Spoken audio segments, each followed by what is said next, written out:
Welcome to Lesson 4B of ATCpro. Now it's time to get to what you have been waiting for, to try your hand at controlling airplanes. This lesson will be set up exactly the same as the previous with the computer controllers, only now you are in charge. Set up the scenario the same as before on the duty desk. Many of the settings will not have changed, but I'll go through them again to double check. Facility set to Albuquerque. Weather, east flow, wind 080 degrees at 5 knots with few clouds.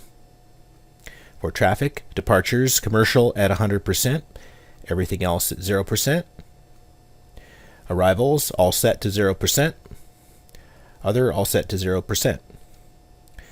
For the position, now set both north and south to user control. For the time, set from your current time and day to 9:08 on Wednesday.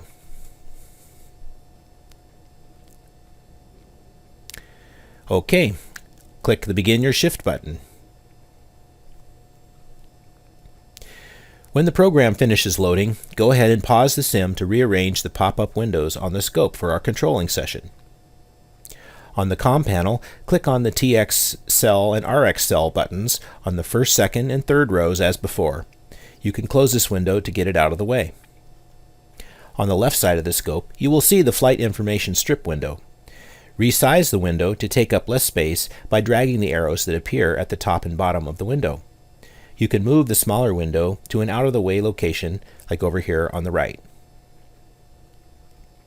In the blue Communications History window on the lower left, you can resize this window too to take up less space in the same way as the strip window by dragging the arrows. Click on the Range button on the DCB bar at the top of the scope. Roll your mouse on top of the button and zoom in until it reads 36 and click to lock it in. Next, click on the Maps button on the DCB. Click on number 14, ZAB, SEC, to see the center controller airspace, boundaries, and frequencies. This is just as we did before. Next, click on the ARRDEP button on the right of the DCB. Click on KABQ. Click on number 309er, Monzano 2. This is a departure procedure map for our departing aircraft as before. Click on Done to get back to the scope. I will unpause now to continue with the scenario. You can see a message in red text to press Shift Enter to begin position relief. I will do this now to hear the briefing. Albuquerque Airport is VFR. Operating east flow. Altimeter is 3021. Fully staffed. Runways 8, 1, 2, 3 in use. OK? Your scope. Notice in the flight plans list on the left side of the scope, the first line shows American 1332. At 1610 on the system clock, American 1332 will disappear from the flight plan list and appear in a new list of Albuquerque Tower departures. You will hear next the dialogue between American 1332 and the tower as he departs on runway 8. Albuquerque Tower, good morning. American 1332, ready at it. American 1332, fly heading 180, runway 8, cleared for takeoff. 180, cleared for takeoff. Runway 8, American 1332.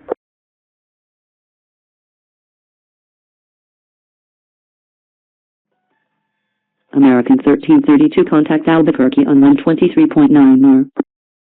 Albuquerque on 123.9, American 1332. Albuquerque departure, good morning. American 1332 is with you climbing out of 6,000 for 9,000. I will pause the sim now so we can go over the voice commands you will be using and practice them. Now with the sim paused, I will say the commands you will need to say to American 1332, and you can make sure they are interpreted correctly by the speech recognition system as they are transcribed in the COM history window. To speak over the radio, you press down the right or left control key on your computer keyboard while you are speaking, and release the key when you are done speaking. This is called the push-to-talk key. You will need to get in the habit of pushing the button before you begin speaking so you don't clip off your first sounds. Speak in a normal tone of voice and not too slow. You may find you get better recognition if you speak quickly and smoothly while pronouncing the words carefully. If you are not getting any response at all to your mic, it may not be configured correctly, so go back and watch the lesson 2A for setting up sound settings. The first thing you will say to the pilot is his or her call sign followed by radar contact. I will say that now, and you can see how it shows up on the comm history window. American 1332, radar contact. Note that when saying the call sign, you must speak the pairs of numbers together, such as 1332. If you say 1332, you will not be recognized. The next command you need to give is American 1332, proceed direct to Yuglu. The next command you need to give is American 1332, join the Monsanto 2 departure. If you are having trouble with Yuglu or Monsanto 2 not being recognized, you can look them up in the info window to see how the phonetic pronunciation is written to be correctly recognized. Now that you have built up your confidence for giving commands over the radio, it is time to try it with the simulated pilot. Don't worry if it takes you a few tries to get the command correct at first. You have plenty of time. When you are ready, unpause the sim and give each of the commands we practiced, one at a time. If you want, you can give up to 3 commands in the same sentence, but for now, stick to one at a time.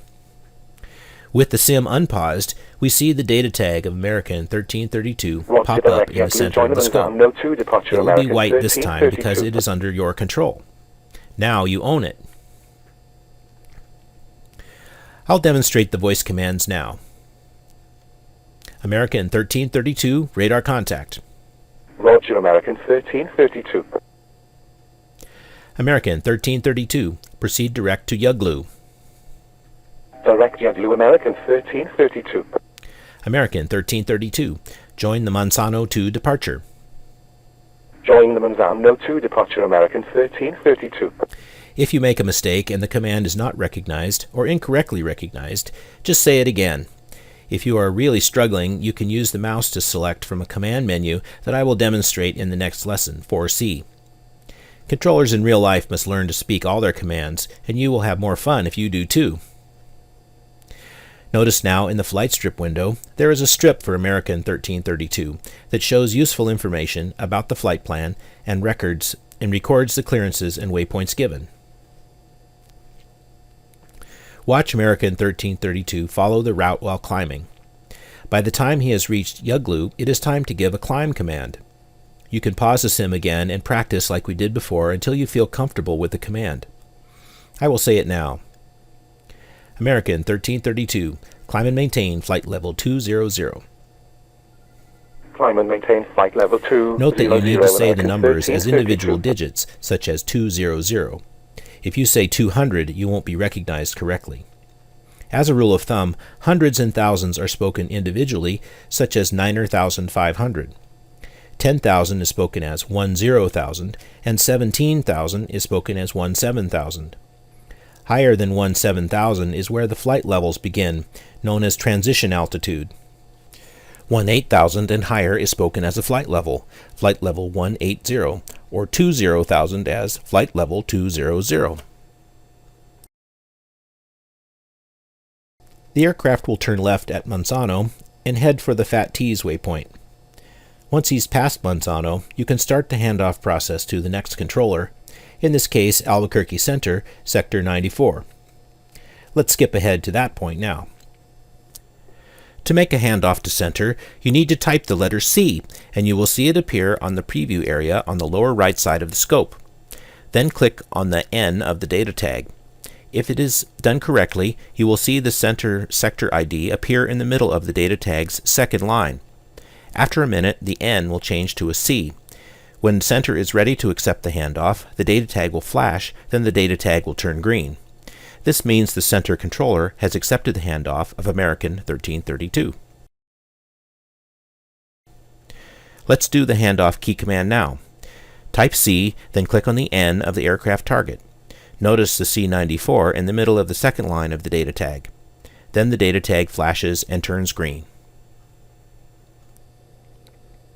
You can now give the pilot the center controller's frequency to change to, in this case 133.65.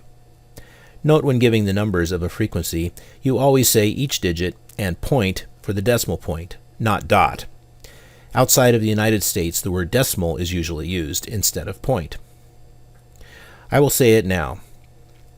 American 1332, contact Albuquerque Center, 133.65.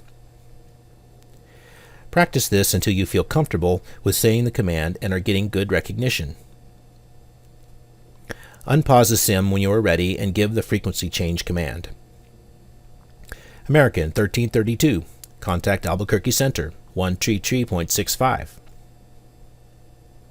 Albuquerque Center on 133.65 American. The pilot will read back that he is contacting center, and his data tag will reduce to a C with the altitude of the aircraft when it is fully under the control of the center controller.